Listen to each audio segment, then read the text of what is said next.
اکثر احباب نے اور میری بہن بیٹیوں نے بھی فرمایا کہ جناب کیا باقی تھائرائیڈ کنٹرول ہو جاتا اور کنٹرول کو گولی مارو ختم ہو جاتا اور پھر وہ کہتے ہیں کہ ہمارے فلاں معالج صاحب نے فرمایا کہ اس کو بس اسٹینڈ بائی پہ کنٹرول اور کیئر پہ رکھا جاتا ہے، یہ ختم نہیں ہوتا۔ بالکل غلط بات ہے۔ وہ تو آپ کے جو معالج صاحب ہیں ان کے پوری فلاسفی میں ابھی بات فٹ اینڈ فائنل کر دی گئی ہے کہ ہر مرض کا کوئی علاج نہیں ہے، پوری زندگی دوا کھانی ہے۔ ہمارے ہربل آیورویدا میں ایسا نہیں ہے۔ ہمارے ہربل آیورویدا میں اللہ کی پہلی بات کہ میں نے کوئی ایسا مرض نہیں دیا جس کا علاج نہ دیا ہو، اور دوسری یہ بات کہ جیسا کہ نبی اکرم صلی اللہ علیہ وسلم کا حکم ہے کہ مرض کو خارج کرو، تو ہم مرض کو خارج کرتے ہیں۔ جب مرض خارج ہوگا تو مرض نہیں رہے گا۔ تو ہر فلاسفی کو ایک فلاسفی کو دوسری پر مسلط نہ کیجیے، ہر فلاسفی الگ ہے، ہومیو الگ ہے اور ایلوپیتھی الگ چیز ہے، ہربل آیورویدا الگ چیز ہے۔ اور ہم ہربل آیورویدا کو کمپاؤنڈ کمپوزیشن قانون مفرد اعضاء کے مزاج کے اعتبار سے چونکہ چلاتے ہیں، اور مزاج جو ہے وہ طب کی گرامر ہے، تو یہ دنیا ہماری والی الگ ہے۔ اس کے علاوہ طب معصومین الگ ہے، طب بیت الگ ہے، طب نبوی الگ ہے، طب یونانی الگ ہے، قرابادینی طب الگ ہے۔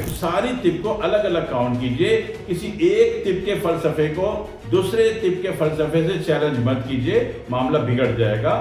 ٹھیک ہے، ہمارے یہاں علاج ہوتا ہے اور اللہ فائدہ دیتا ہے۔